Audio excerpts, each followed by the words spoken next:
Pastor Ricky Sobrano, Pastor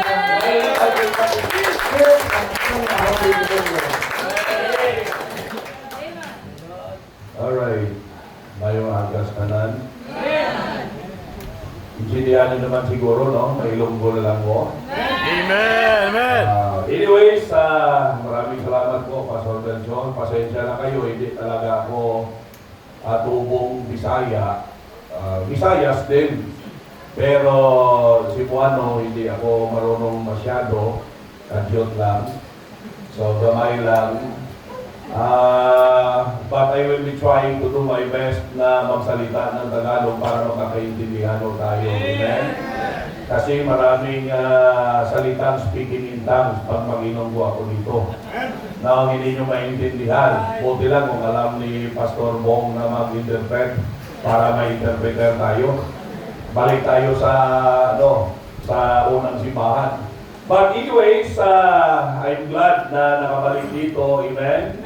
And ibang setup na naman, dati youth camp, ngayon ay mission emphasis. So I was excited to come, and yung ibang kasama ko, no, yung mga one of my mentor, Pastor Eli, so sabi kasi ni Pastor Melchor, so medyo tipid ang budget, kaya Pastor, ikaw na lang muna. So kinausap ko sila, so okay naman sila. Pero ipinalangin namin, salamat no, sa encouragement ni Baril Janre. Pero ako gusto ko talaga dalhin itong mga mission namin. So kaya andito sila, yung iba gustong pumunta rito, pero because of health issues, so hindi namin nakasama. Tsaka salamat si Pastor Mervin, no? Kaibigan namin Pastor ay nakasama natin. Once again, thank you very much sa pagkakataong ito. Kagabi, nagpapasalamat kami sa Diyos, no? Sa mga sa ginawang Thanksgiving celebration ni Brother Mario. By the way, thank you for hosting us once again.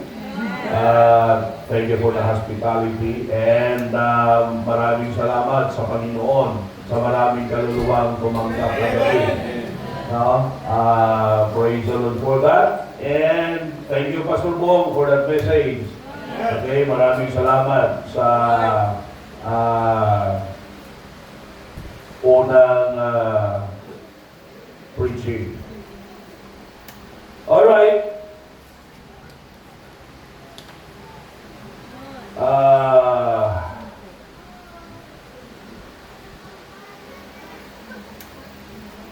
Naunahan ako ng aking emotion.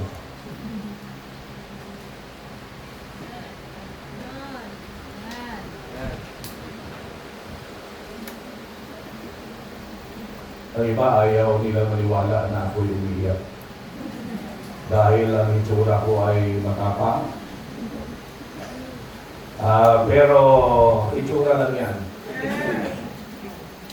Ang puso ko ay puso pa rin ng tao. Pusong Kristiyano pa rin. Amen!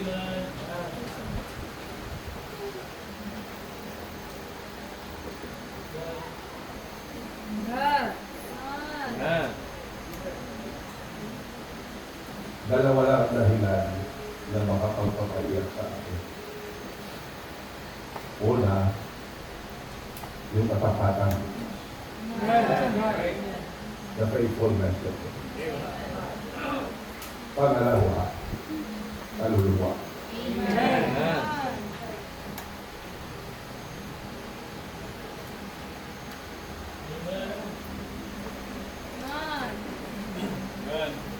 Problema, hindi basta-basta makapagpapaiyak sa akin. Ang problema, pero kapag katapatan na ng Diyos, kapag kaluluwa,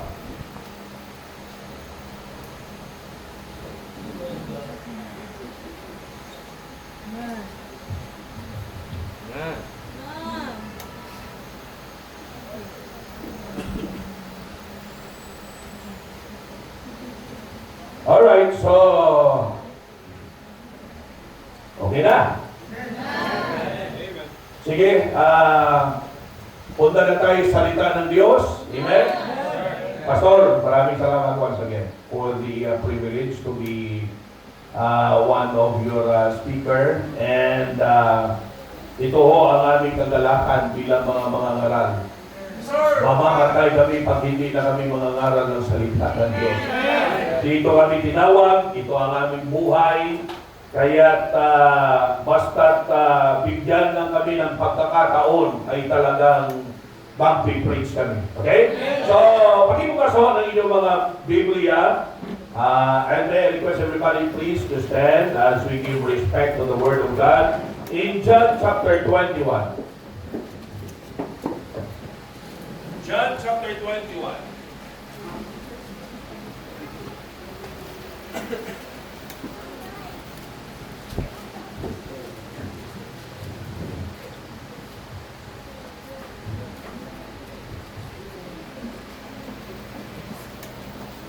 All right, are you there?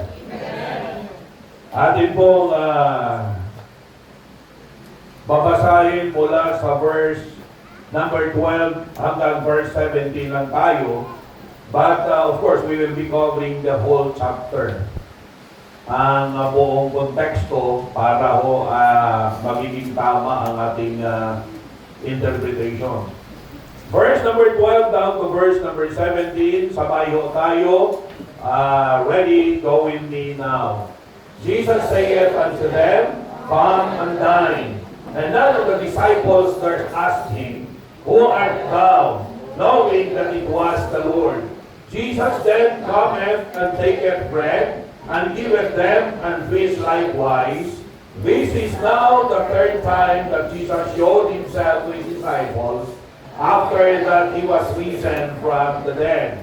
So when they had dined, Jesus saith to Simon Peter, Simon, son of Jonas, lovest thou me more than this?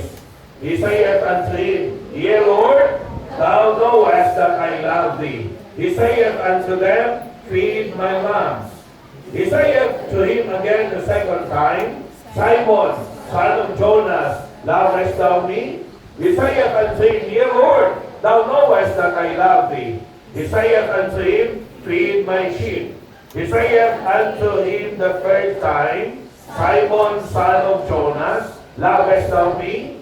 Peter was grieved because he said unto him the third time, Lovest thou me? And he said unto him, Lord, thou knowest all things. Thou knowest that I love thee. Jesus saith unto him, Feed my sheep. Let us pray. Dakilang Diyos, mapagpalang Ama, maraming salamat po sa pagkakataong muli ay makapagtipon kami. Salamat, Panginoon, sa puso ni Pastor Melchor patungkol sa mission. Maraming salamat, Panginoon, sa simbahan to. Hindi sa lugar ang problema, kundi na sa puso ng tao.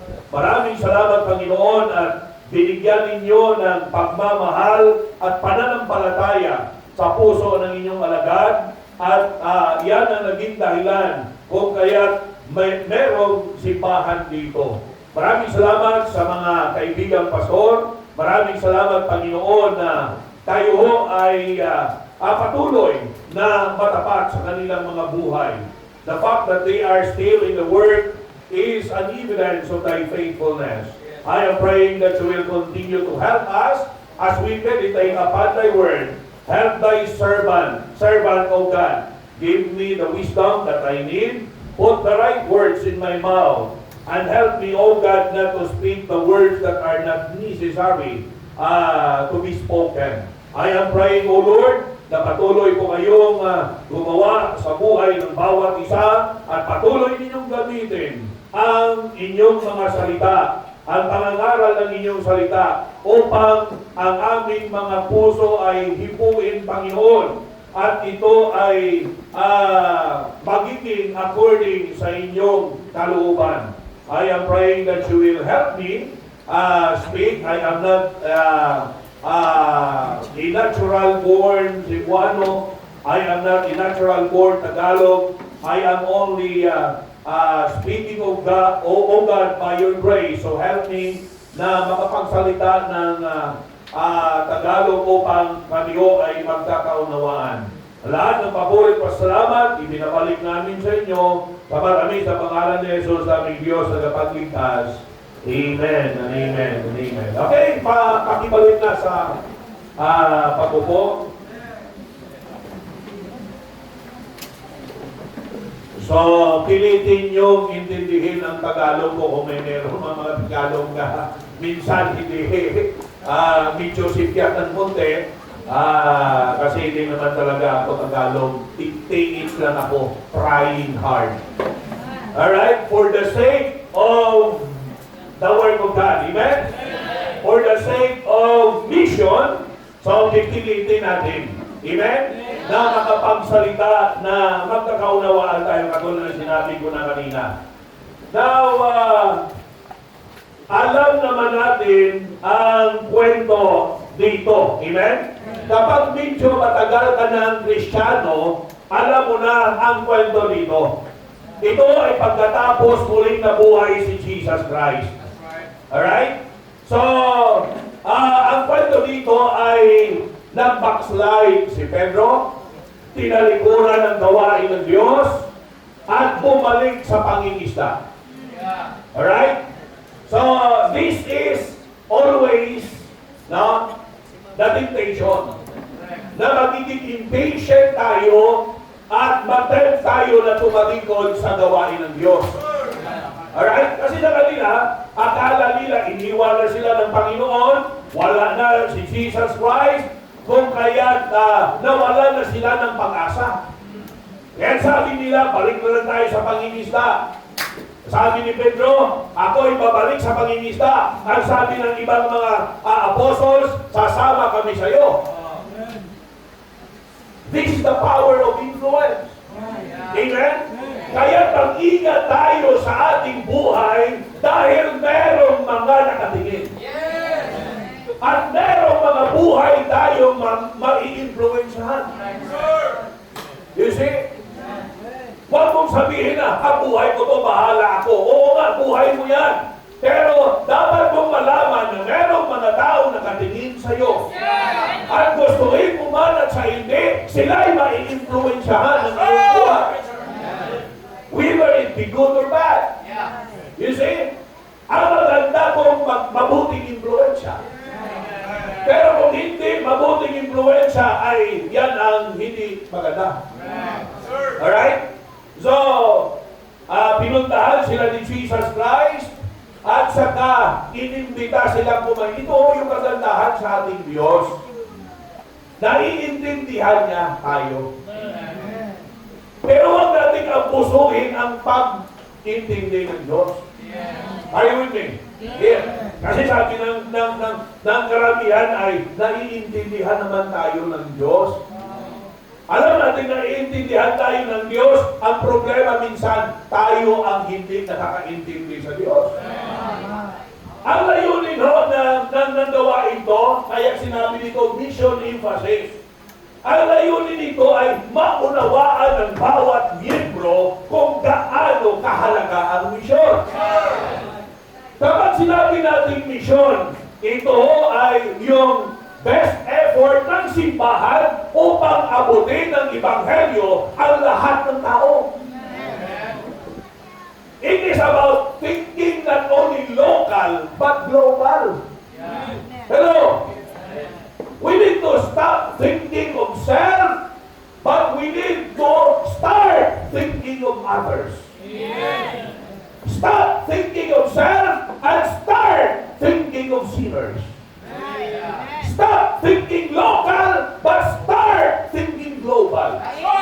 Hindi tayo iniligtas ng Diyos, alright, para lang sa ating locality. Are you with me? Kung kaya tayo nananalangin, tayo ay nagtitraining ng mga tinawag ng Diyos upang ihanda sila na one day pumunta sa field. You see? Ang simbahan ay kailangang manganak ng simbahan din.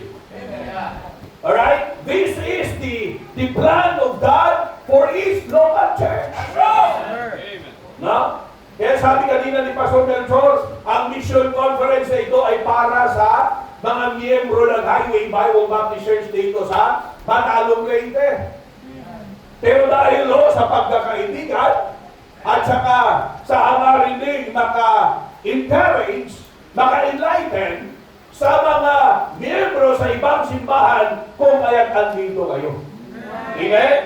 Marami ang pastor at mga miyembro sa ibang simbahan. Pero kung tutuusin ay talagang para lang ito dito. Amen? Kung kaya kayo mga miyembro dito sa Tigbaw, kayo ang important character dito. Hello? Kailangan kayo ang unang matuto. Amen? Mga miyembro dito, kayo ang dapat unang matuto. Hindi maganda na natuto yung mga bisita, kayo dito, wala. Di ba one time ay pinagsabihan ng Diyos, pinagalitan ng Diyos si Mary? Si Martha? Dahil busy siya sa trabaho, wala siyang panahon makinig kay Kristo. Ang ibig sabihin ay, dapat muna tayong matuto para magabayan tayo sa tamang paglilingkod. Paano mo gawin ng tama ang isang bagay na hindi mo alam paano gagawin? That's a simple principle. Amen? Diba? Ang nakakalungkot ay magagalit tayo sa isang tao na ibinigay natin binigyan natin ng trabaho na hindi naman natin siya tinuruan paano gawin yun. At nang gawin niya ng hindi tama, ay nagalit tayo. We do not have the right to be angry kung hindi muna natin ipinaunawa sa kanya kung gaano kahalaga ang dapat niyang gawin. Amen. Hindi lang ito programa, hindi lang ito activity. Alright? Ini-emphasize natin dito ang kahalagahan ng misyon. At kailangan dito ang kondisyon ng ating mga puso ay tama. Pag sinabi natin a heart for mission, ang ibig sabihin ay andun ang pagmamahal. Kapag sinabi natin ang mission, a heart for mission, andun ang pananampalataya. Because missions involves the love of God and it involves faith in God. Kapag hindi ka naniniwala sa misyon, ay talagang hindi ka mag-i-engage sa misyon. Amen?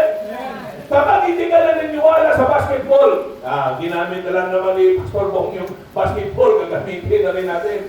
No? Kung hindi ka naniniwala sa basketball, maaasahan ka magsasali sa paglalaro ng basketball? Hindi. You see? Wala kang gana dyan. Pero kapag passion mo, iyan ay talagang may panahon ka, dyan ka masaya. Kung kaya, nirebuke ng Panginoon dito, this passage is about God questioning the identity of the apostles. Nung sinabi niyang Laris Downey, actually ito ay tanong patungkol sa kanilang identity. Ang ibig sabihin ng Panginoon dito, pambihira kayo, mga alagad ko kayo, ba't nandito kayo? Are you with me? Hindi ito ang tamang lugar para sa inyo. Hindi ito ang tamang trabaho para sa inyo. Minsan tayo'y nalilihis, amen? Iba yung ginagawa natin. This is not only a question of identity, kaya tayong mga Baptist ay dapat makilala tayo sa pagiging mission-minded. Dapat makilala tayo sa pagiging soul winner. Pagiging discipler. Amen. Dapat makilala tayo sa mission. Napaganda yung identity natin ng simbahan yan, always soul winning yan. Malayo pa kayo, kilala na kayo, nagsisanakuha na sila.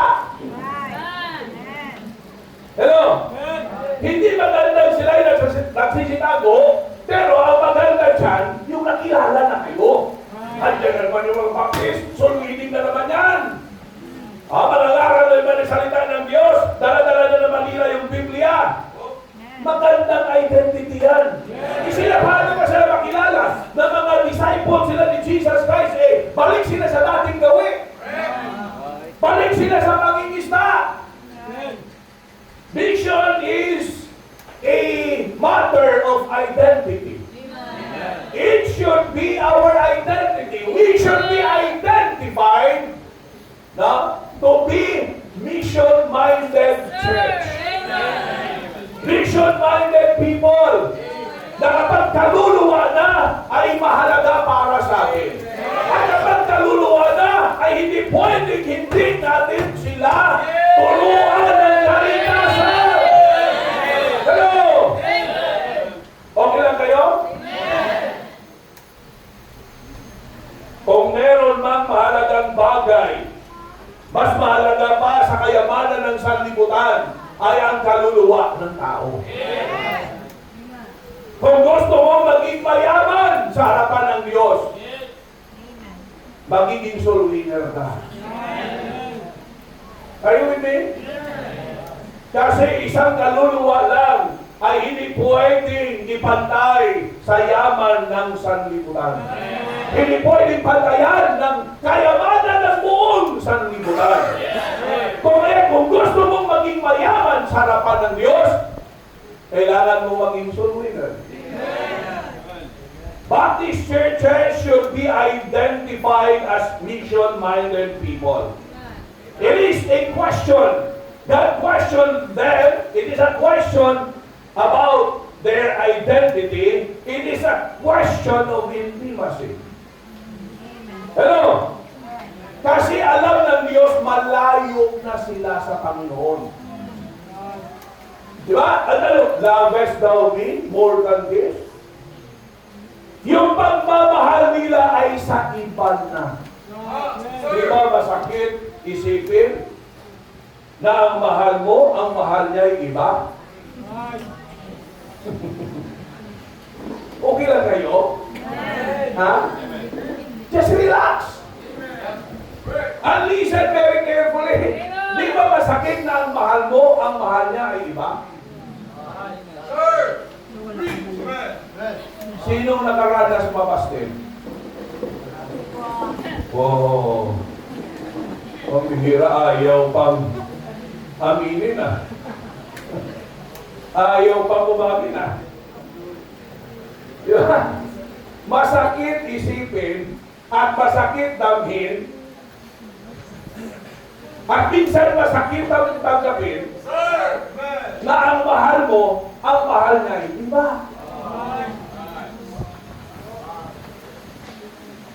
Gusto mo maging close sa Kanya, ang close niya ay iba. Sabi ng Panginoon sa kanila, mas mahal mo ba ang mga bagay na ito kaysa sa akin? Tinanong sila ng Diyos patungkol sa kanilang intimacy with Him. Alam niyo, hindi o tayo maka-engage sa mission kapag tayo ay malayo sa Diyos. We need to develop an intimacy with God. Always talk with God. Always listen to God. Try to be close to God. Ano sabi ng Panginoon? Draw nigh unto me, and I will draw nigh unto you. Gusto talaga ng Diyos na maging malapit sa atin. Gusto talaga ng Diyos na tayo ay magiging malapit sa Kanya. Tayo lang naman ang lumalayo sa Diyos. Ang Diyos ay talagang gusto makipag-close sa atin. Are you with me? Nasabi ng Panginoon sa kanila, ito yung mga kasama ni Jesus, ito yung inner circle. Bago pa siya ipinako at bago pa siya inilibing, ito yung mga taong close sa Kanya. You see? Pero sa pagkakataong to, ay malayo na sila. Ang nasa isip nila ay isda, at saka isda. Paano makahuli ng maraming isda? Naging materialistic na sila. Hello? Yung kanila mga puso at isipan ay puro na lang sa material na bagay. Tingnan nyo, mga Kristyano na materialistic. Hindi magbibigay sa misyon yan. Hindi magkukumit ng malaki sa commitment para sa mission emphasis yan. Minsan hindi sa hindi niya kaya. May problema lang ang puso niya. Hello? Dahil kapag tulang ng puso, may paraan! Tama? Kahit anong layo pa yan, kahit anong delikado pa yan, kapag tulang ng puso, dalawa at dalawa ka ng paraan. Kapag tayo ay malapit sa Diyos, kapag tayo ay nagmamahal sa Diyos, alam natin mahirap. Alam nyo ba, hindi madaling magmahal.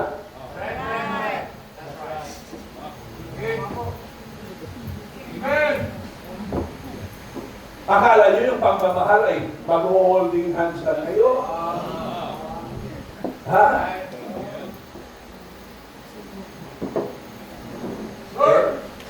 At susubukan ka ng lips.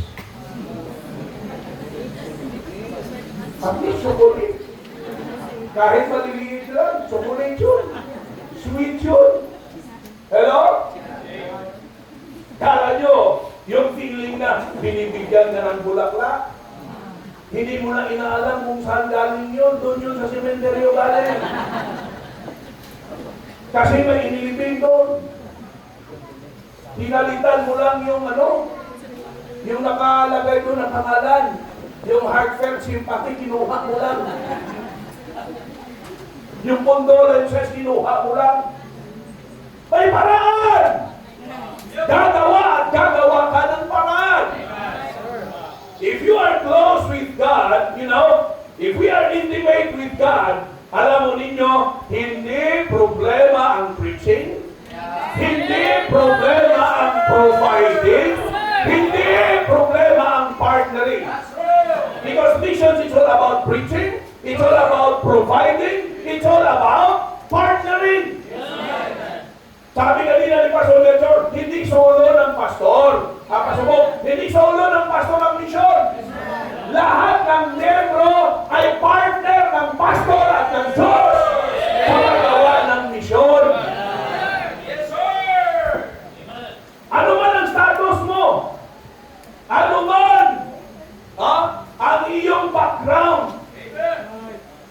Hindi yan dahilan upang hindi ka pwedeng makipag-partner. Kung kaya't walang membro ng Highway Bible Baptist Church dito sa Timbao na exempted sa misyon. Walang exempted sa misyon. Kayong mga membro sa inyong simbahan, walang exempted sa misyon. Pero hindi mangyayari yan kung malayo ka sa Diyos.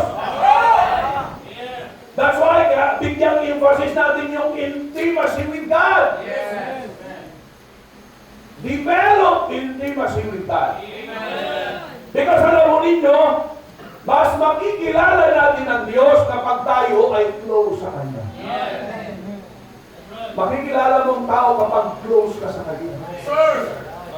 Alam mo yung favorite color niya.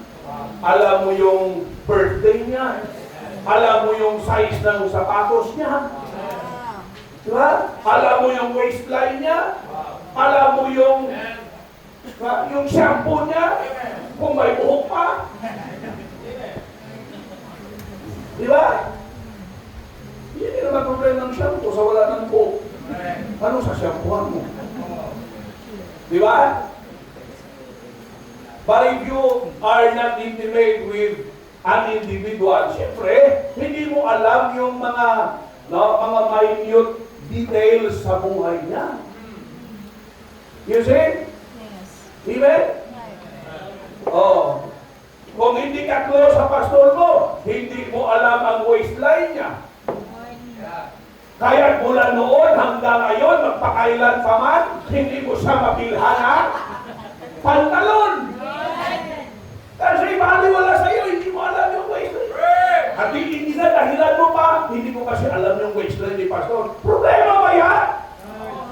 Ang daling magtanong. Tanungin mo si Manilred, sigurado alam yan. Tanungin mo yung mga anak niya, sigurado alam yan. Hello? Huwag mong gawing dahilan na hindi mo alam.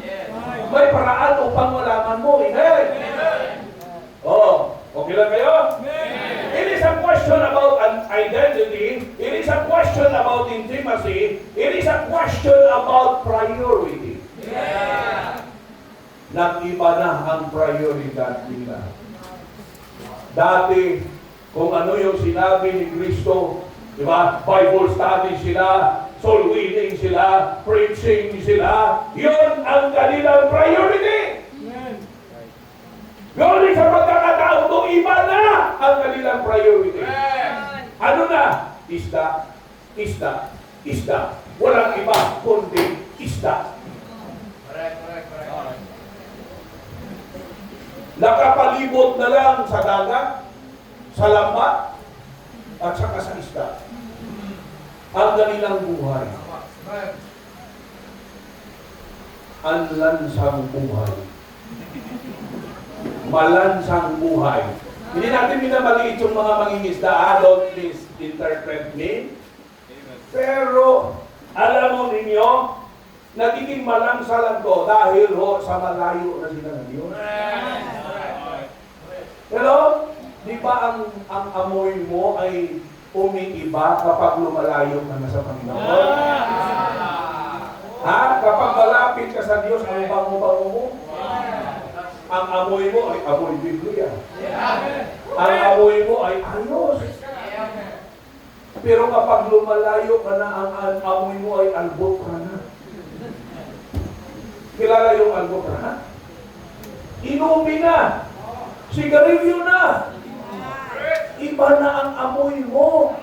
Amoy sanlibutan ka na. Bakit? Dahil malayo ka na sa Diyos. At iba na ang priority mo sa buhay. Dapat ang priority ng simbahan ko ay misyon. Amen. Naipaliwanag na ni Pasubong kanina yan. Bakit may simbahan? Because of evangelism. Amen. Because of souls of men. Now, it is also a question of spirituality. Amen. A question of identity. Hindi na sila nakipagkikilala. Mga disciples ni Jesus. It is a question of intimacy. Ang layo na nila sa Panginoon. It is a question of priority. Iba na yung prioridad sa buhay nila. And it is a question about spirituality. Alam mo ninyo, kahit ano pa man kaganda ang gawain ng Diyos, kung hindi ka spiritual, ay hindi ka mag-i-enjoy. Para sa iyo ay kabigatan to. Sa dami na naman bisita namin, mapapagod na naman kami sa kaluluto. Diba? Pakain na naman ang mga manok namin dito. Hello? Buti pa ang manok, walang reklamo. Surrender lang ng surrender ng kanilang mga buhay. Kasi kung walang magsusurrender ng kanilang buhay, walang magagawa sa gawain ng Diyos. Kaya tingnan nyo, kahit hayop magsusurrender ng kanilang buhay, upang magiging successful ang gawain ito. Dahil wala namang a-attend dito na walang kain.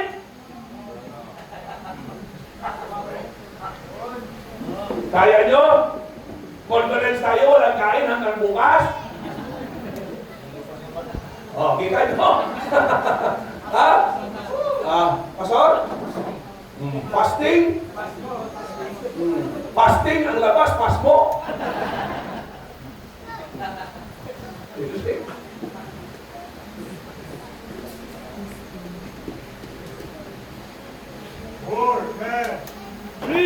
Kailangan natin ng spirituality dito. Ano ibig sabihin ng spirituality? Yung nangingibabaw ay ang espiritu ng Diyos. May control mission program that is about, God. This is God's plan.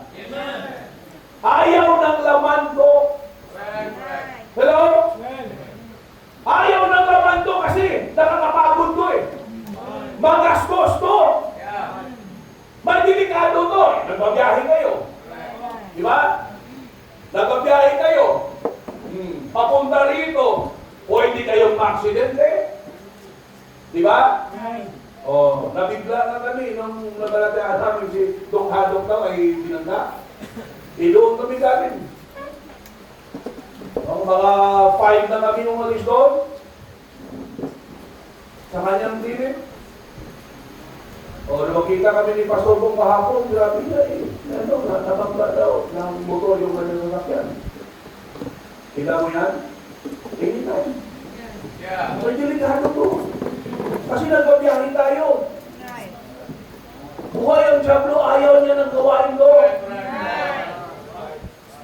Kaya sabi ng iba, Pastor, para walang problema, makipag-cooperate na lang tayo sa Diablo.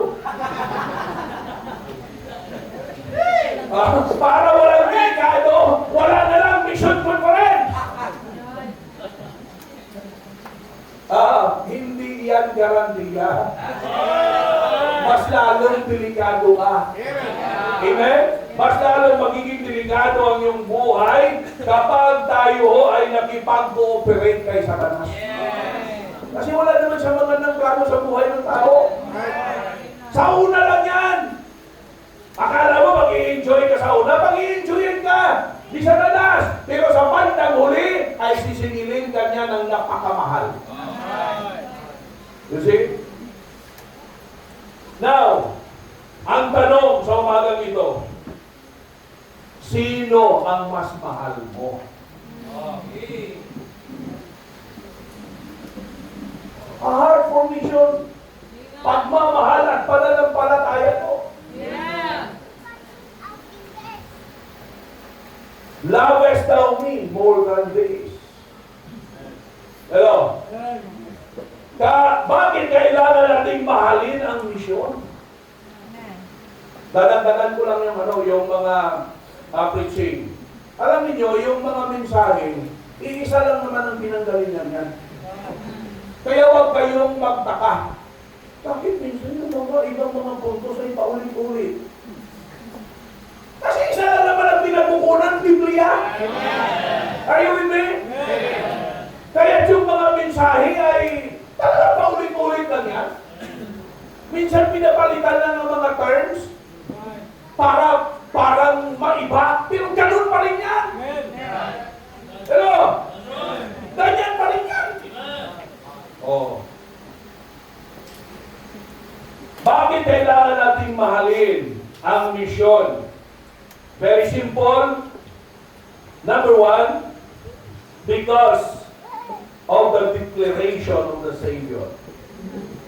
This is the declaration of the Savior. Ano sabi niya dito?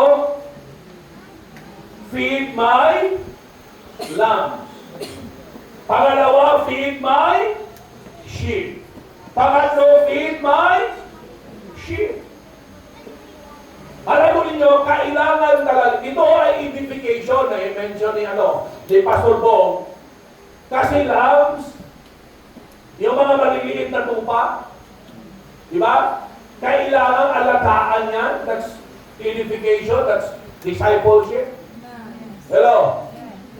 So, ito ay declaration ng ating tagapagligtas. Okay? Ang tingnan ninyo, there is that urgency. Hindi bukas. Ngayon na. Kasi yung iba, sila pa ang nagbibigay kondisyon sa Panginoon. Panginoon, ako ay mag-i-involve sa misyon kapag ako ay nakapagtapos sa grade 10. Nung makapagtapos ng grade 10, Panginoon, magtatapos pa ako ng grade 12. Makapagtapos ng grade 12, Panginoon, magka-college pa ako. Nang makapagtapos ng college, Panginoon, maghahanap ako ng trabaho. Nang nakahanap na ng trabaho, Panginoon, mag-aasawa pa ako. Nung nakapag-asawa na, Panginoon, papag-aralin ko pa yung mga anak ko. Diba? Nakatapos yung mga anak niya, at saka siya ay nag-retire na. Diba? Masakit na yung tuhod, masakit na yung balakang, minsan wala na mga ngipin, o umulumol na, doon pa magsasabi, Panginoon, ako'y magsusuko na ng buhay sa iyo.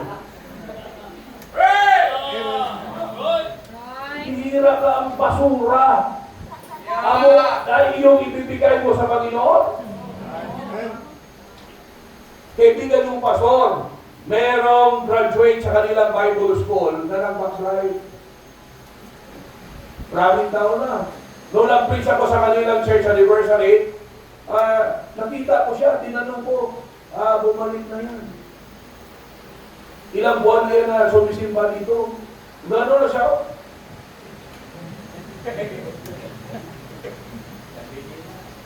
Nung sabi niya kay Pastor, kaibigan mo Pastor, niya, Pastor, babalik ako pag full time. Kung ikaw ang Pastor, tatanggapin mo. Nung malakas pang luko-luko niya, sa sanlibutan siya nagpagalit. Ngayong baltado na siya, gagawin niyang tagapag-alaga sa kanya yung simbahan. Sabi ng kaibigang pastor, huwag na Brad, simba ka lang.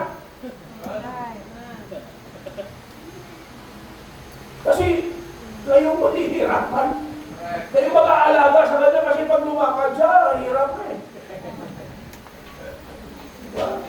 Saka paano pag mga pag-zooming yan? Kaya ba? O hindi naman. Pero kaya pa ba niyang lumakad at umakyat sa... Kaya pa ba niyang lumakad yan sa pilapel? Oo. Hindi, kayo lang sumagot. Mahirap na. Alam mo ninyo, kung ibang tao lang ang nagsabi ng misyon, pwede natin ibaliwala. Kung ibang personalidad lang ang nagdeklara ng misyon, pwedeng pabayaan natin. But this is the declaration of God. Feed my lamb. Feed my sheep. Feed my sheep. Go into the word and preach the gospel to every creature.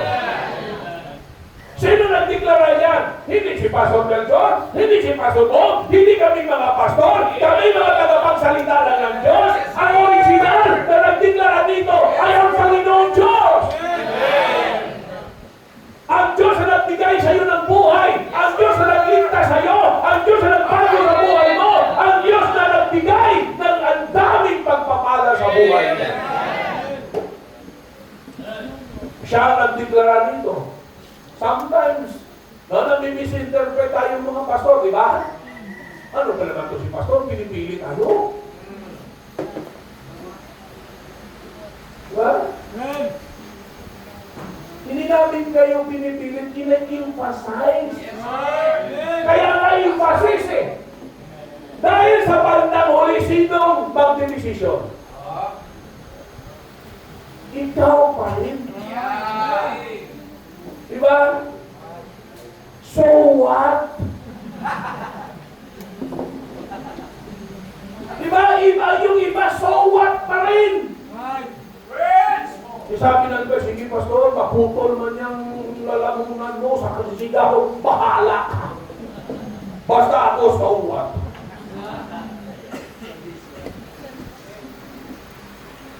Sa bandang huli, ikaw pa rin ang magpapasya. Kami ginagawa namin ang lahat upang maipaliwanag sa inyo, makumbinsi kayo. Because these are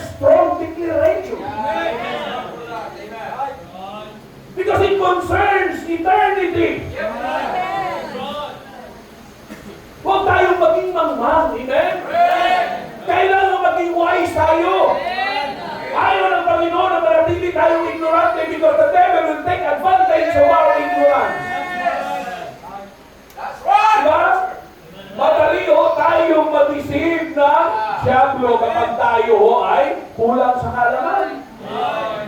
Di ba? Kapag ikay matalino, di ka madaling,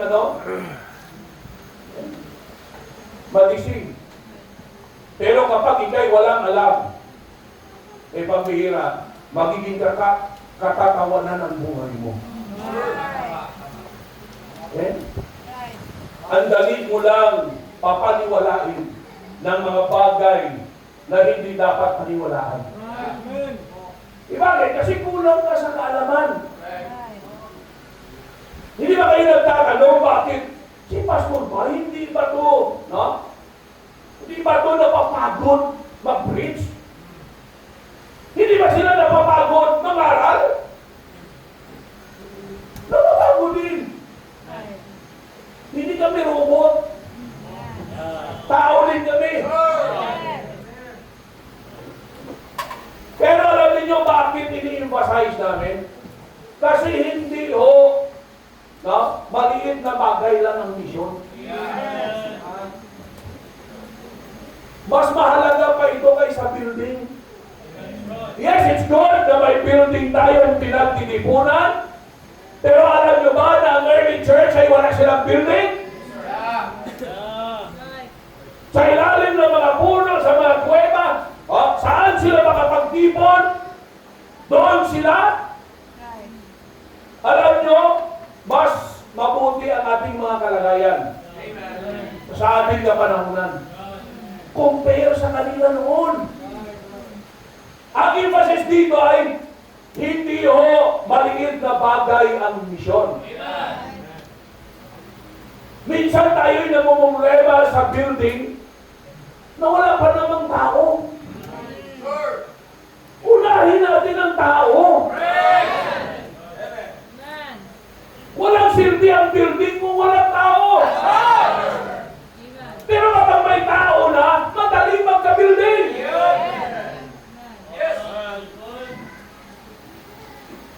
Kunin natin sa isip natin yung hindi kaya ang ministry kung wala tayong supporter. Na Amerikano, na Australiano, na Koreano, kahit Unano. Basta may pera, maling pang-iisip yan. Sa biyaya ng Diyos, kung anuman ang Highway Bible Baptist Church sa Ahoy, ang tulong lang ng missionary dyan ay yung lupa. Pero yung another na lote sa church na yan at lahat ng improvement dyan, mga timbro ginamit. Mga mayayaman pa? Hindi. Mga ordinaryong tao. You see? Pero, tinuruan lang. Ipinaintindi sa kanila kung gaano kahalaga ang misyon. Yes, sir. Ang kaluluwa. Amen? Yes. Kaya malayo pa kami kilala na ayan ng mga taga-highway. Pagod na tayo. Are you with me? We extend our soul winning area sa mga municipality, neighboring municipality namin. Kasi maliit lang naman ang bayan ng Ahoy. Kasi, pero yung scope ng ating mission ay buong sanlibutan. Basta importante, i-practice lang natin yung etiquette. Are you with me? Sabi ko sa mga soul winners, basta miyembro sa katulad natin, huwag nyo nang pakialaman. Dahil ang dami diyang hindi paligtas. That's right. You see? Ang dami diyang hindi paligtas. Okay? We need to emphasize this. Hindi maliit na bagay ang mission.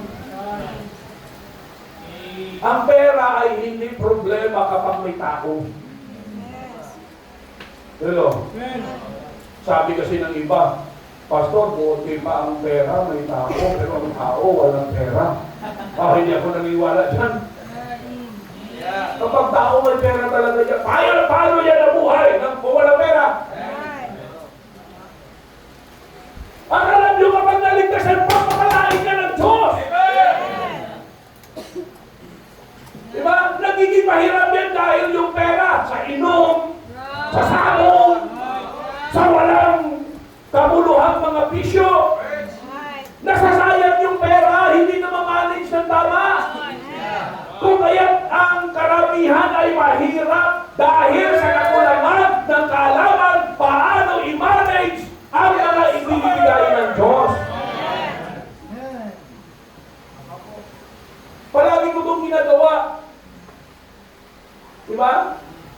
Ang naninigarilyo, kung maninigarilyo siya isang kaha, bawat araw, magkano ang isang kaha ng sigarilyo ngayon? Sino yung nakabili kanina?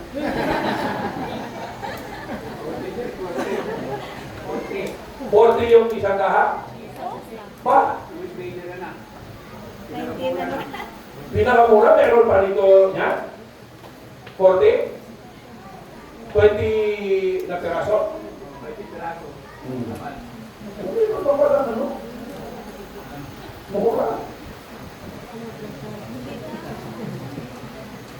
Pagpalagay na natin 40. Sa isang buwan, magkano?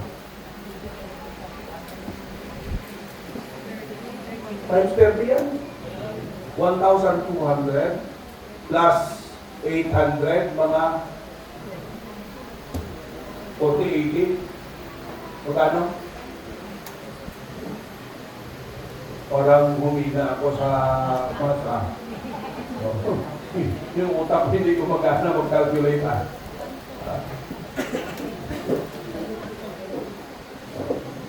2.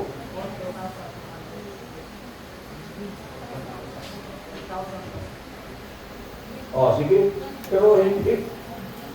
Tingnan nyo, sinusunog lang, wala.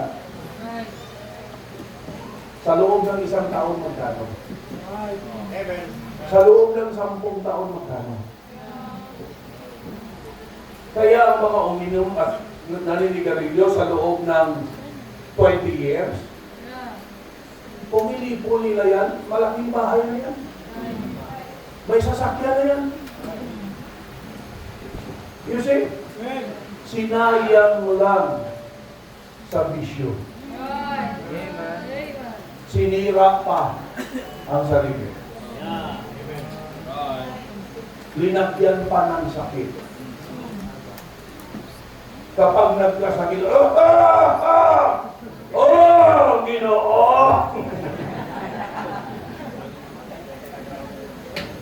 Hindi sana ganyan. Sana ganito, Marlboro! Tulungan mo ako, Marlboro!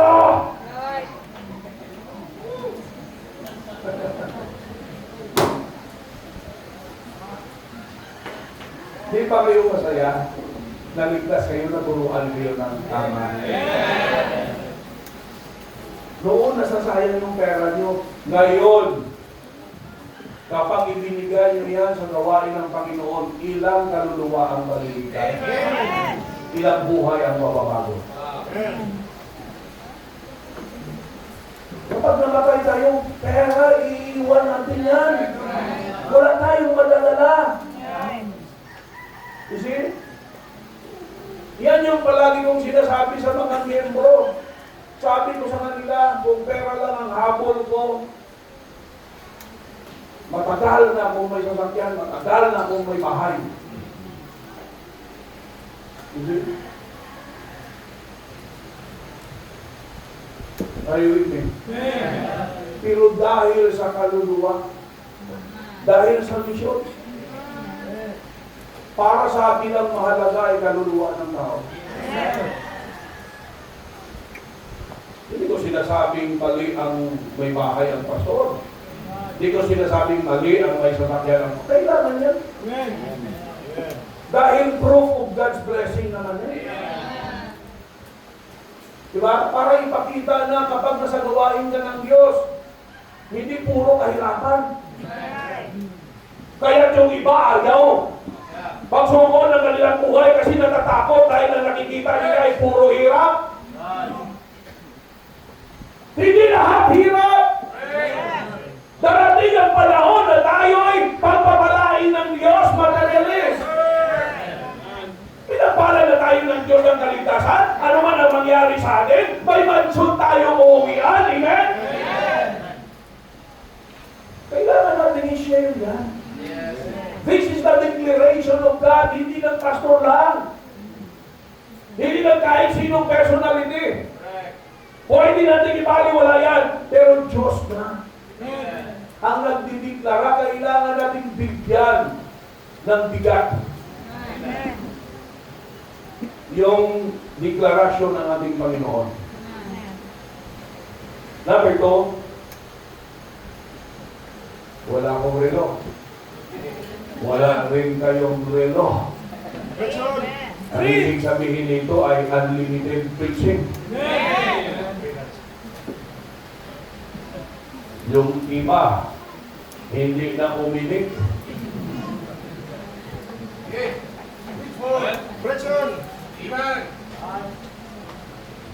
Pagsisikapan ko, ma-preach ang salita ng Diyos. Pagsisikapan yung makinig. Diba? Para faith. Ayaw natin ang unfair na buhay, diba? Hello? Oh. So para faith. Pilitin nyo huwag matulog.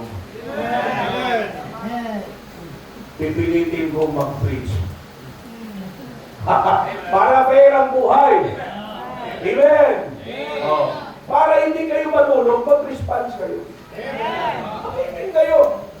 Eh, sinabi sa Biblia, no, and the people of God say, Amen. Kapag naunawaan nyo, mag-amen. Huwag lang kayo mag-amen kapag hindi nyo naunawaan. Sabi ng pastor, kapag ako ay namatay, sabi ng mga libro, Amen! Halatang gusto na nilang mamatay yung pastor, ha? Wala sa tamang timing. Hello? Hindi basta amen lang kayo ng amen. Unawain nyo naman? Hindi naman tama na mag-a-agree kayo sa mali. Oh. Kasi yung iba, amen na lang amen, wala sa lugar. This is the declaration of God. Go! And ye shall be witnesses. Kanino mga deklarasyon yan? Ang Diyos. Dito ang sabi niya, feed my sheep, feed my lamb. It is God who declared it. We need to listen. And we need to obey. Makinig ho tayo at sumunod tayo sa Diyos.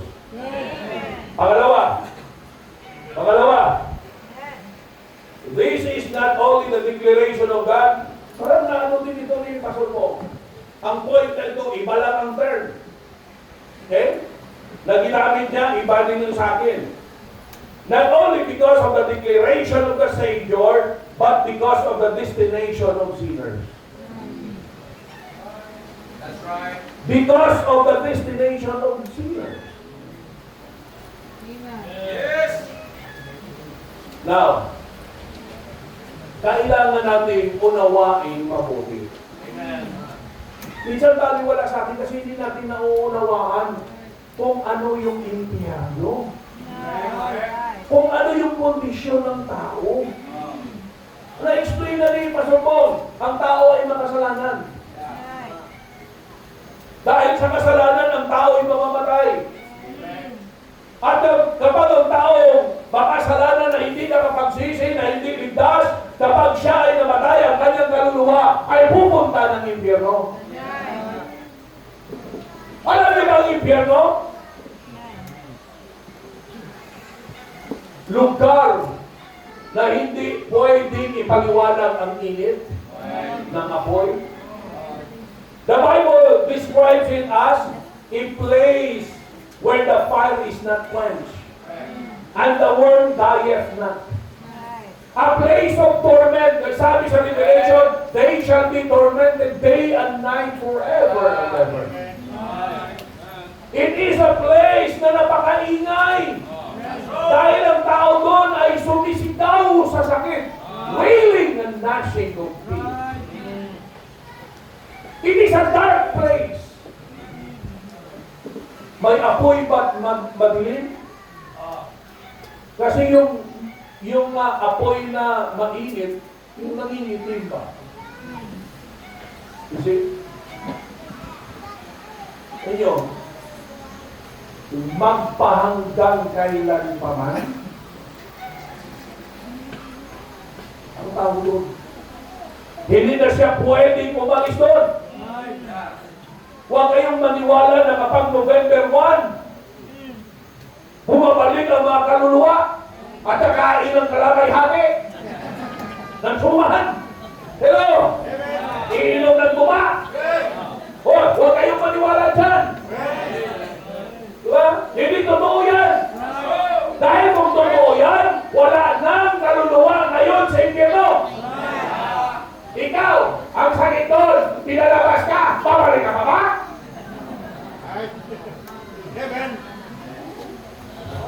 Diba babag sa isang lugar, mahirap, gusto mong tumakas? Eh kung totoo na ang mga kaluluwa ay pinakalabas tuwing November 1, sino bang kaluluwa ang babalik doon?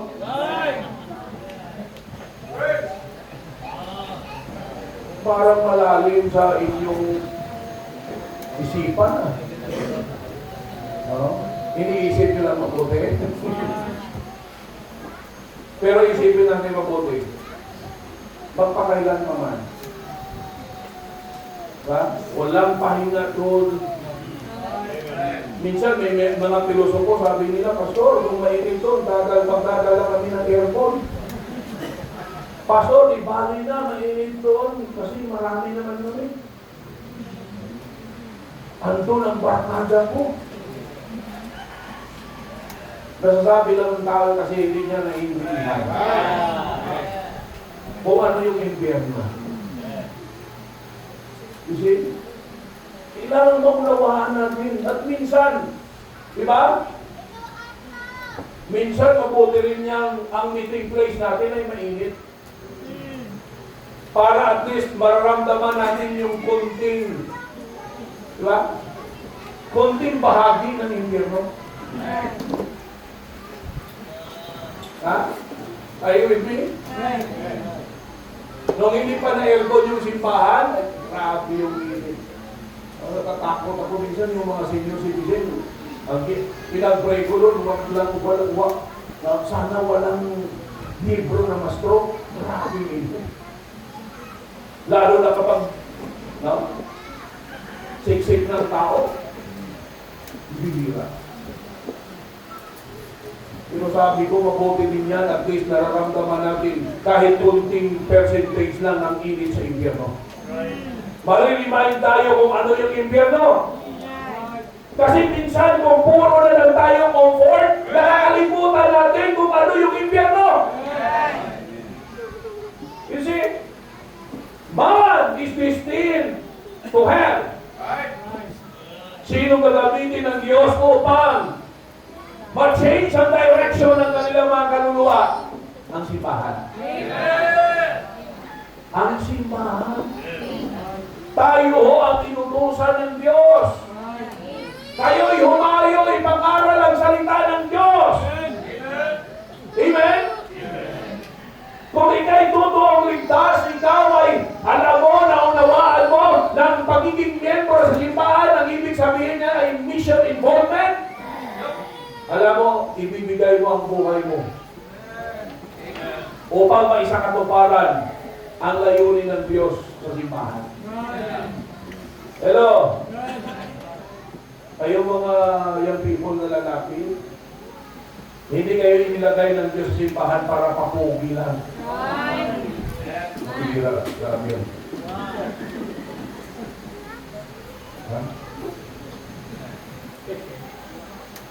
Sayang ang kapugihan mo kung walang kaluluwang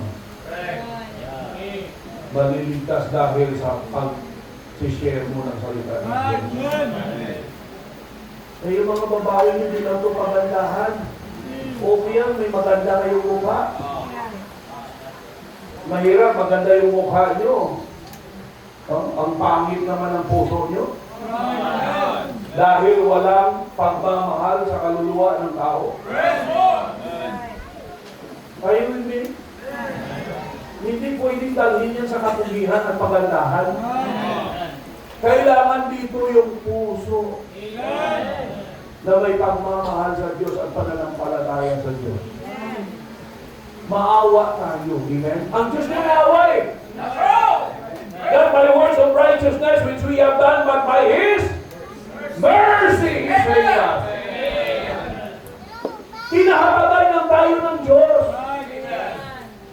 Biniyayaan tayo ng Diyos. Kinahabagan tayo ng Diyos. Kaya tayo'y mahabag din sa mga tao hindi paligtas. Alam ninyo, nakatawa lang sila, parang walang problema, pero pag nalaman mo na sila hindi paligtas, hindi magandang kahihinatnan ng kanilang mga kaluluwa. Gagamitin natin ang salita ng sanglibutan, sila ang pinakamalas na tao. Ikaw ang pinakabuenas. Bakit? Anak na ng Diyos. By mansion lang uuwi. Sila. Kahit anong ganda ng kanilang sasakyan, anong laki ng kanilang bahay, anong mahal ng kanilang mga gamit,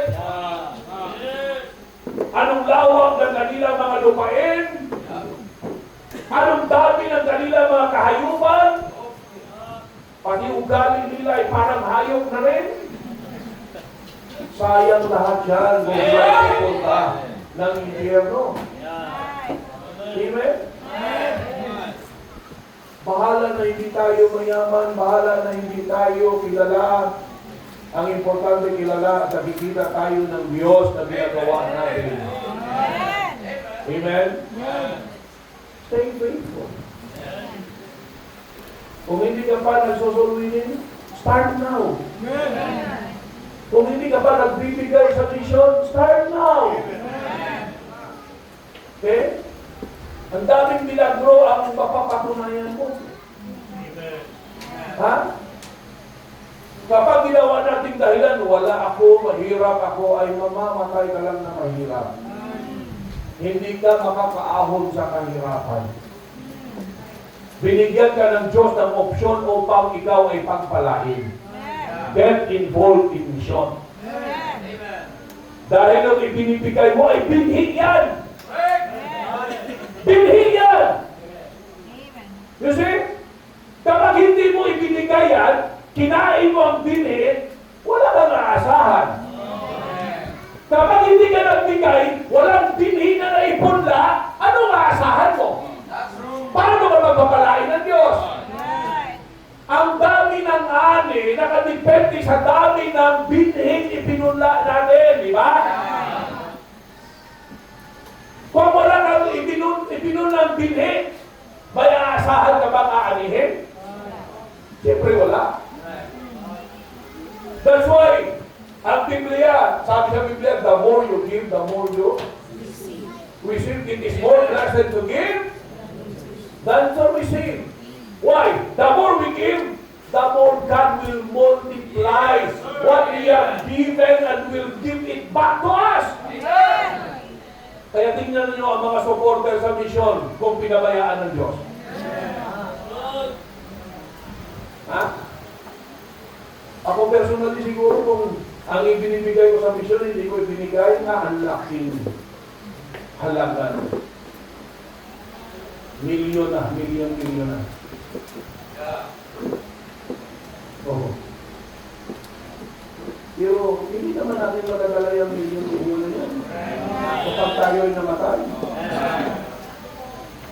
You see? Gamitin natin ang tama. Yung bang tamang paggamit na may kabuluhan. Diba? Minsan mga Krisyano, grabe ka materialistic. Dito, naging materialistic sila. Isda, puro isda. Di ba? Sa mga Kristiyano yung isip, puro na lang material na bagay. Mamahaling relo, mamahaling sapatos, mamahaling damit, mamahaling mukha. Kasi yung bayad sa derma, grabe. Ang ganda-ganda ng mukha ko, ang pangit-pangit ng puso ko. Bakit? Ang laki-laki ng gastos ko sa derma. Ang liit-liit ang bigay ko sa misyon.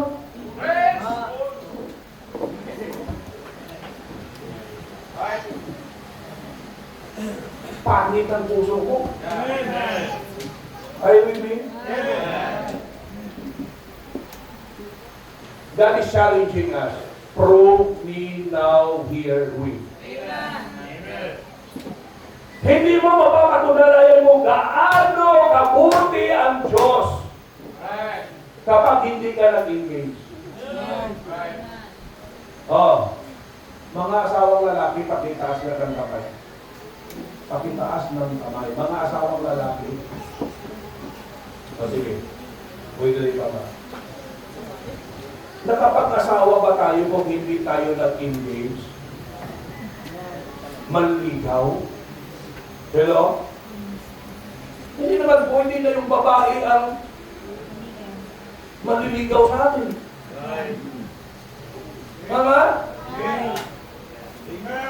Nung manligaw tayo, may takot? Brad, may takot ka nung magsabi ka sa nililigawan mo? Wala, grabe ang tapang mo. Grabe ang tapang, Brad. Ikaw, Pastor, may takot? O meron. Oh. Kasi yung minsan na sa isip, paano kung ako ibabaste? Wala problema kung mabaste. Part ng buhay yan. Diba? Amen. Kaya yung iba na natakot mabaste, di na nanligaw. Di rin nakapag-asawa. Ang ibig sabihin, wala tayong makikitang malalaking pagpapala kapag tayo'y mamuhay sa takot. Takot tayo magbigay kasi baka maghirap tayo. Hindi! Yan ang solusyon! Yan ang susi! Paano mabuksan ang pagpapala ng Diyos? Itinapon mo yung susi! Ang susi sa pagpapala ng Diyos ay magbigay ka ng may kagalakan. God loveth the what? Cheerful giver. Giver. Generous. You see? Obserbahan nyo, yung mga kuripot. Yung mga kuripot, tingnan nyo. Sila yung mga palagi na kasipakot sa simbahan. Lalo na kung pera na ang pag-uusapan. Pero kapag ikay cheerful giver, kasiyahan mo. Kaya naunahan yung isang punto ko, Pastor. Pero sige lang. So para buntit na lang, mamaya sa sabihin ko dito. This is the declaration of God. Number 2, because of the destination of sinners. Diba ang sarap damhin na ginamit ka na merong mga tao na naligtas? Diba ang sarap pakinggan yung may mga tao na nagpapasalamat sa Diyos, may nagpapasalamat sa iyo? No? Brad, salamat, Pastor, salamat, salamat kung hindi mo ako binigyan ng pagkakataon, binigyan ng panahon. Sino willing? Hindi ko alam ang kaligtasan. At hindi ko alam kung anong klase ng buhay meron ako ngayon. Diba ang sarap pakinggan? Ang sarap damin, may mga tao nagpapasalamat sa Diyos at sa iyo. Bakit? alam na nila ang kahalagahan ng kaligtasan. At alam nila kung gaano kasakit ang impyerno. You see? That's why sinabi ng Biblia, what shall it profit a man if he shall gain the whole world and lose his own soul? Ang sakit sa impyerno ay, hindi mapapantayan. The destination, wala ka bang habag?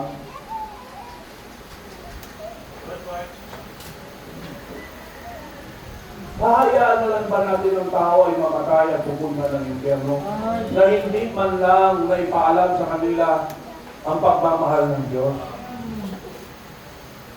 Hindi lang ikaw ang minahal ng Diyos. Lahat ng tao ay minahal ng Diyos.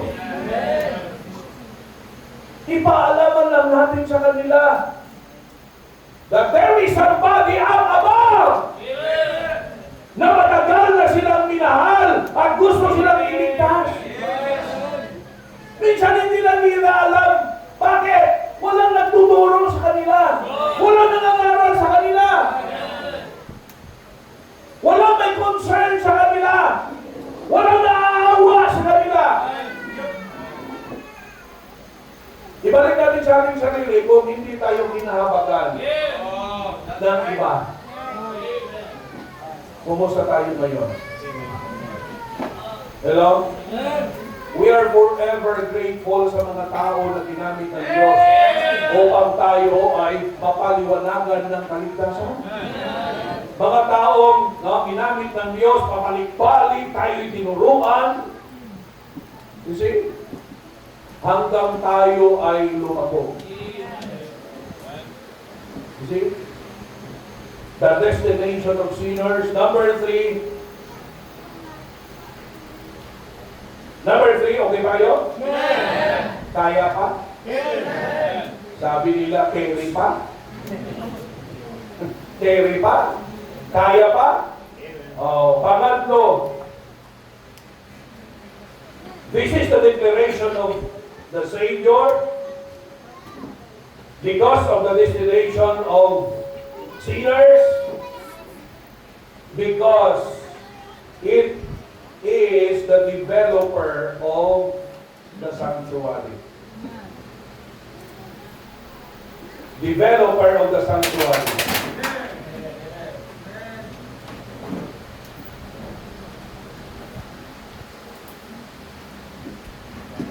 Hello.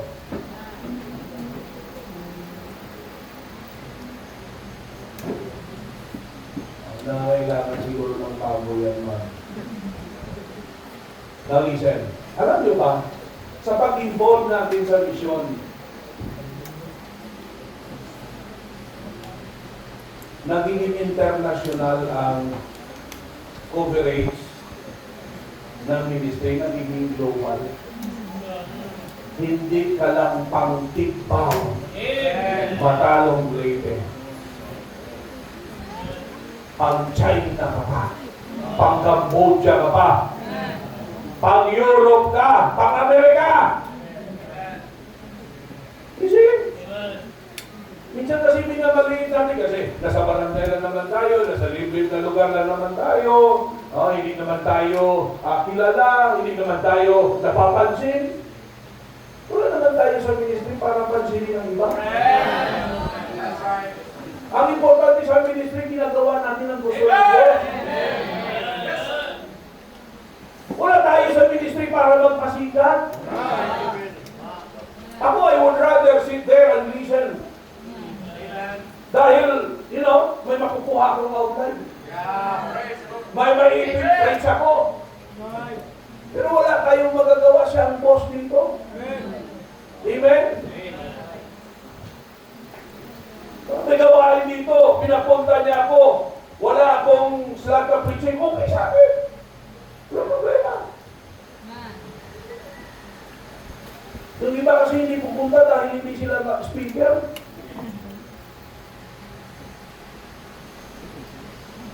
Ako, gusto mo makinig lang. Makakuha ng outline. At saka alam nyo, kung hindi ka speaker, wala kang presyon. Tama. Maganda yung kain mo, maganda yung tulog mo. Alam mo mga pastor yan? Di ba? Pag hindi ka speaker, wala kang pressure.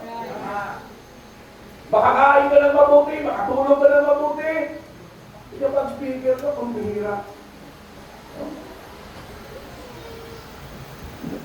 Parang in love ka, di na makakain. Di na makatulog. Di ba, pastor mo? Ang ganda ng buhay na makikinig ka lang. Di ba? Oh?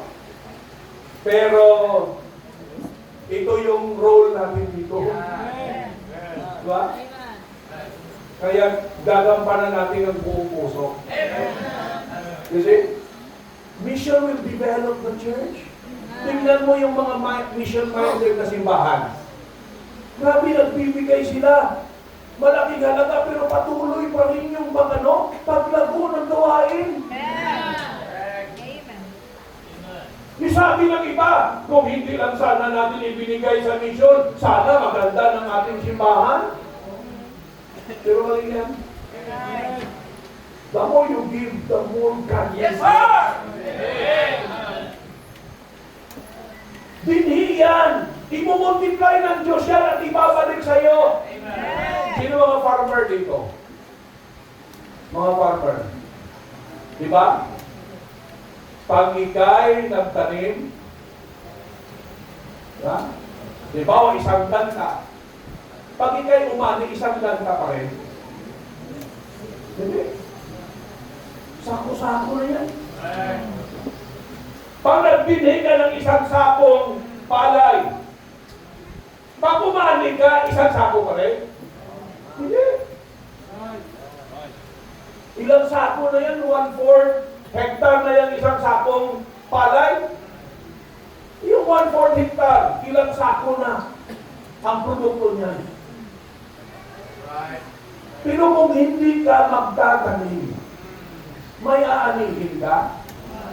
Kaya kung simbahan nyo, yung mga mission-minded na simbahan, nagbibigay pero patuloy ang lalago ng ministry. Hindi mo fully maintindihan. This is God's process. Ang katotohanan dyan ay God is proving what He is saying. Kailangan lang natin manampalataya kahit minsan hindi natin fully maintindihan. Pero kapag sinabi ng Panginoon,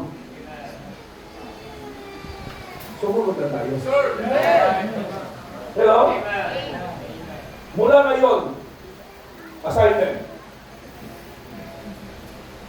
Tingnan nyo ang mga simbahan na may ganyan.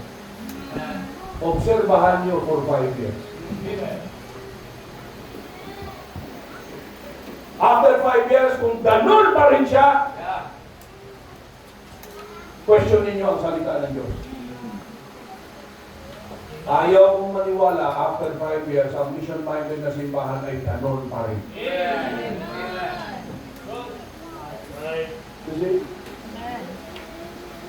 hindi mo malalaman saan ang gagaling, pero gawa ng Diyos yun. Ha? The more you give, the more God will give. In return. Hindi problema sa Panginoon yan. Tinitest na ng Panginoon ang ating pananampalataya at pagmamahal sa Kanya. Kapag tayo'y nakapasa, hindi problema sa Diyos ang pagbuhos ng Kanyang mga pagpapala. Kaya prove me! I will open the windows of heaven. Prove me! Ayaw mo naman i-prove. Wala ka namang pananampalataya. Diba? So, mamamatay ka kung hindi mo mapapatunayan ang mga pagpapala ng Diyos. Are you with me? Okay. Hindi madali, ano? Hindi madali. Mahirap. Kaya na kailangan nating palaguin yung ating mga pananampalataya dahil yan ang susi.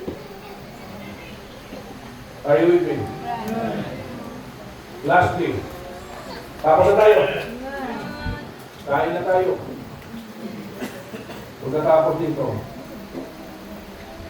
The declaration of the Savior, this is the declaration of the Savior. Because of the destination of sinners, because it is a developer of the sanctuary lighting, because of the delight it serves. Amen. Amen. Wala nang pinakamasaya. Masayang buhay. Yung alam natin na tayo sumusunod sa Diyos. Amen. Mahirap kung mahirap. Nakakapagod din dahil tao tayo. Yeah. Pero nangingibabaw yung Amen. kasiyahan. That's right. Are you with me? Amen. Kami mga pastor sa atin ng iba. Diba? Meron mga simbahan na morning service lang sila. Yung iba nagtatanong, ba't kayo pastor afternoon service? Kami afternoon service pa kayo. Di ba pwedeng morning lang? Di ba kayo napapagod mag-aral? Diba tayo pabor din sa amin yan? Isang preaching lang. Pero nakakahiya sa Diyos. Sa akin, no, iwan ko kung meron dito sa inyo na morning service lang, pero hindi ko yun dinadjudge. Pero para sa akin personally, ang conviction ko parang gawain ng tamad. Tamad na tao yan. Right. Amen. Okay. Mamamatay na tayo, hindi natin maubos. Ipangaral ang salita na yan. Ang daming kailangan ituro sa mga tao. Hayaan mo ang ayaw bumalik. Sa amin, almost half ang hindi bumabalik kapag hapon. Kapag umaga, punong-puno. Kapag hapon, half na, wala. Mas lalo pag Wednesday. Midweek service, kaya ang ginawa namin ang aming midweek service na evangelistic campaign. Tala kayo ng mga bisita. Sinachallenge yung bawat grupo. Tala kayo ng mga bisita. Okay? Nagsasalitan, preach yun, nakaschedule yung mga preachers namin. Every Wednesday. So, bawat Wednesday may mga bisita. Amen. Kasi kapag tingnan natin yung mga membro na hindi na bumabalik, mag-discourage tayo. Isipin natin, marami pang kaluluwa dyan. Amen? Gawa tayo ng paraan. Hingi tayo na wisdom sa Panginoon. Anong dapat natin gawin? Sabi ko sa mga membro, how I wish that our Sunday morning service, ganun din sa afternoon, ganun din sa midweek service namin, ganun din sa Saturday prayer meeting namin. Yung prayer meeting namin Saturday. Yung Wednesday, midweek service namin yan. You see? Amen. So, yun ang in-impress ng Panginoon. Sige, evangelistic Wednesday. Ha? May encourage sila magdala ng mga bisita. At nakakatuwa. Every Wednesday may mga naliligtas. Ha? Alam niyo, tagapagbigay ng kasiyahan sa simbahan. Okay? Ang mission. Sige. Kada simba nyo, kayo-kayo lang. Tingnan natin kung magiging masaya kayo. Tingnan nyo sa loob ng bahay, puro mga matatanda. Sa loob ng bahay, puro senior citizen. Tingnan nyo kung masaya. Anong makapagpapasaya sa mga senior citizen? Sige be. Ano makapagpapasaya sa mga senior citizen? Hindi tungkit. Hindi ba joke? Ha? Alam niyo ba kung ano? Bata. Kaya yung mga lolo, mga lola, tagapaghatid ng mga apo sa paralan. Di ba? Sumisigla yung mga ano? Mga lolo't lola kapag may apo. Kahit masakit na doon, hahabol sa apo. Di ba?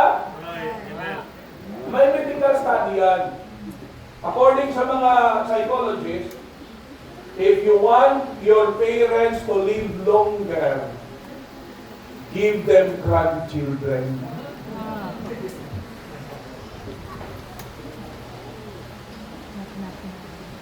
Tinanong ko ang anak ni Pastor Bong, pero na pa? Eh, wala pa, excited na yan si Pastor Bong.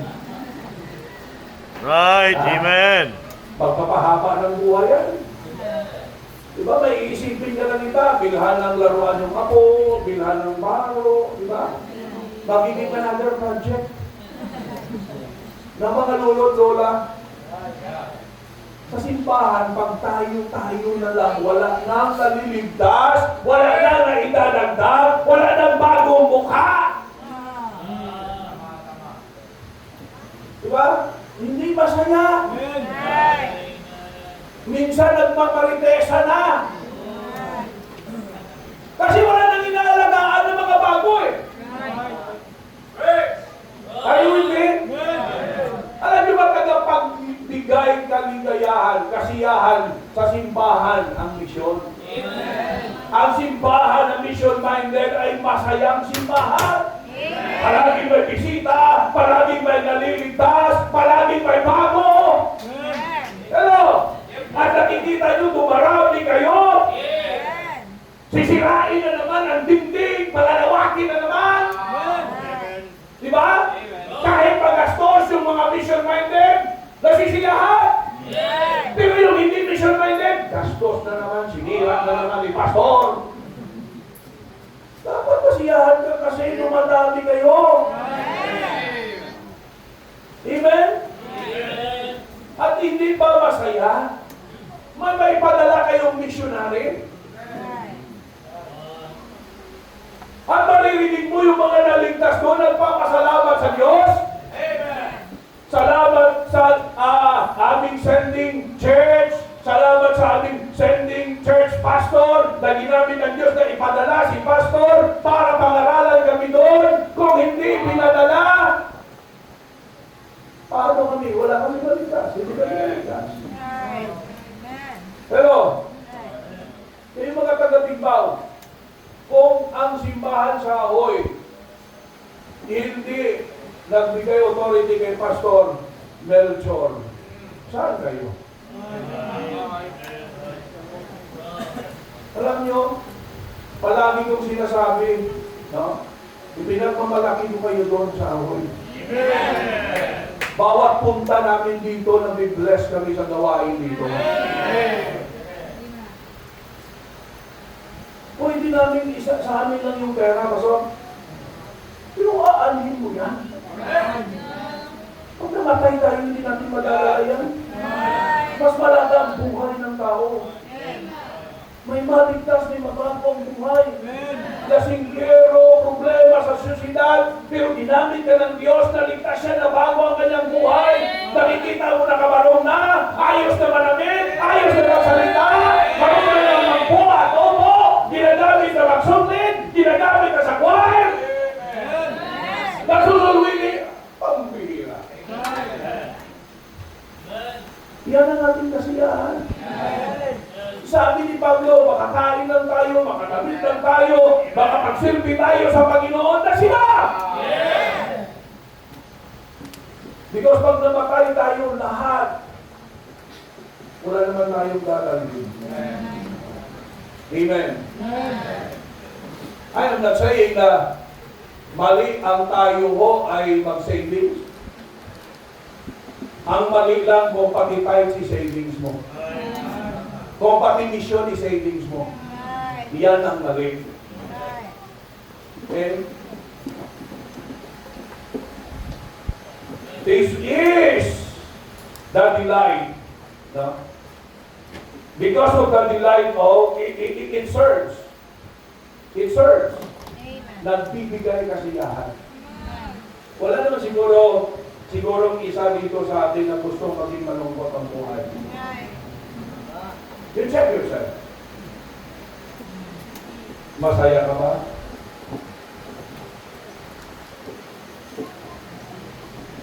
Masaya ka ba sa buhay mo? Ikaw nakakalam yan. Kasi pwede mong itago ang iyong kalungkutan. Ikaw nakakalam kung masaya ka o hindi. Ang tanong, masaya ka bang talaga? Kung malungkot ka, baka ang isang dahilan dyan, you do not involve in missions. Sana naunawaan mo sa umagang ito. Sa unang dalawang mensahe, alam ko, kapag kayo ay nakikinig at tama ang inyong mga puso, ako'y naniniwala na may pagpapagong mangyayari sa buhay.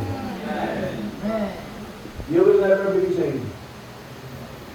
Every time we go to church, sana hindi lang ito magiging another sermon na iyong napakinggan.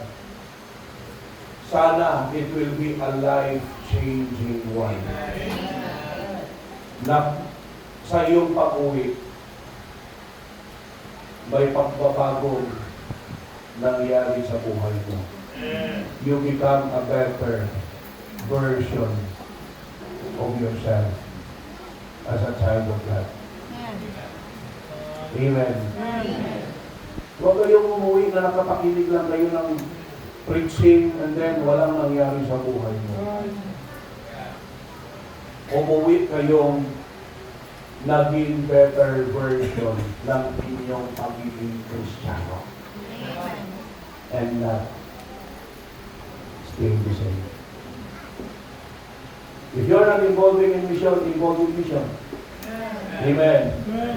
If you are not soul winning, try. Kasi kapag hindi ka nag-engage, hindi mo talaga. No? Malalaman yan. Hindi ka talaga matututo. Try. Kapag naumpisahan mo na, biyaya ng Diyos, sige-sige yan, mapapatunayan mo, kaya naman pala. At masaya pala. Ang buhay na ginagamit tayo sa mission. Amen. Loving Lord, Heavenly Father, maraming salamat Panginoon. Sa unang mga mensahe na inyong ipinagkaloob, maraming salamat sa mga kapatiran. Hindi lamang sa simbahan ko, pati na rin sa mga kapatiran mula sa mga neighboring local churches. Nawa Panginoon ay naging pagpapala sa bawat isa ang pangangaral ng inyong salita. Sana makita namin ang kahalagahan ng inyong kabutihan, ang kahalagahan ng inyong katapatan. Paano niyo kami, Panginoon, iniligtas, pinago ang aming buhay, pinagpala ang aming buhay. Sana, Panginoon, makita namin ang kahalagahan ng kaluluwa ng tao. We are not saved just to live for our own selves. Help us, O God, to stop thinking of self only, but to start thinking of others. Help us, O God, not to think of just now, but to think of eternity. Panginoon, hipuin mo ninyo ang puso ng bawat isa. Nang sa ganon, kami po ay madaling sumunod sa inyong kagustuhan. Hindi ninyo in-institute ang simbahan upang maging malungkot na institusyon. Gusto ninyo, Panginoon, na bigyang kasiyahan ang bawat tao. Pero ito'y mangyayari lamang po kung kami ay matutong sumunod sa inyo. Dalhin po ninyo ang inyong mga anak sa altar, pagpasalamat sa inyo una sa kaligtasan amin na angkin. Pangalawa, sa paglagay niyo sa bawat isa sa local church. Pangatlo, sa pagbigay ng pastor upang sila igabayan. Pangapat, sa oportunidad, sa pribilehiyo na kaming makasalanan na inyong niligtas at pinago ay inilagay ninyo sa pinakamalaki, sa pinakamataas, sa pinakamahalagang trabaho, ang misyon. Kayo po, Panginoon, ang patuloy na gumawa sa puso ng bawat isa. Dalhin po ninyo sila dito sa altar upang sila ay patuloy na magsuko ng kanilang buhay at humingi ng patuloy na lakas, kasiyahan, pagmamahal, at palaguin ang pananampalataya upang sa ganon ma-enjoy, Panginoon, ang pag-engage sa misyon. Nabiling sa inyo ang invitation sa pangalan ng Jesus. Habang patuloy na kayo po nakapikit, ang altar ay bukas. If God is talking to you, ang bawat isa ay inaanyanahan dito sa altar upang magpasalamat sa Diyos. Sige, ipan. Lalo na tayong mga kalalakihan, pamunahan natin ang pagsuko ng ating mga buhay. Di ba ito dahil ka right now? Come on. Sige. Di ba ito dahil ka? Ang tawag mo na Lord. Alam mo ninyo, ang buhay na pinagpala ng Panginoon ay ang buhay ng mapagkumbaba sa Diyos. Sanayin natin ang ating mga sarili dito sa altar, pag natapos ng service, let us present ourselves before the Lord. Sige po, ipagdaan to the altar. Sige. Meron bang mga lugar dito? Ipagdaan. Unawaan ninyo ang salita ng Diyos at kayo ho ay may desisyon na sumunod at may puso mapagpasalamat sa Panginoon. Itang to the altar. Right now. Sige. Or dyan sa inyong mga upuan, you can kneel down there and talk to God. Pasalamatan ng Diyos. We are all products of mission. Kung hindi dahil sa mission, tayo ho ay nasa buhay pa rin na walang pag-asa. Nasa buhay na alipin ng kasalanan. Salamat tayo sa mission. Sa Diyos, ang patuloy.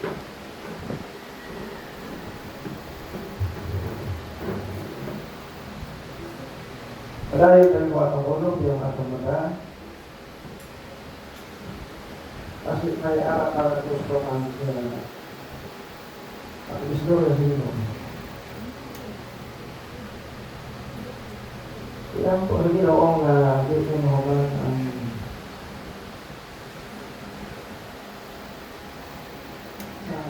mission emphasis jadi ka bili sa pulong ng inyo. Ay mga negative na gapon sa bulatang sa inyo. Pero kung masamtan mo, pagkapasalamat ka sa inyo, kung natatagan mo ang kalipay, kung sa importante, magagamit ka sa inyo sa inyong buhay. Ang po pala sa inyo, Lord, nabangin ko na mawani ang pangawani, inyong hapon, kung nasa buntag ang pinaka-final, na masabtan mo ang plano ng Diyos sa kinabuhi mo. Walain plano ang Diyos. Hindi ko walain. Kaya ang Diyos na diwa sa inyo, gawin pa niyo kinabuhi mo. Kaya po rin mo, na masabtan mo. Kung nagaling ka sa Ginoo sa pagpanggaong ka lang, Magamit kasi mo sa pagsuporta sa mula sa inyo. Sa pagpapagod sa panginoon. Lord, salamat din ka Lord. Salamat Lord sa mensahe. Tulad sa kay Pastor Lee, Pastor Ricky. Salamat na gamit yung tulong ng bakit sa mga kanya. Ng Diyos na ito ang altar.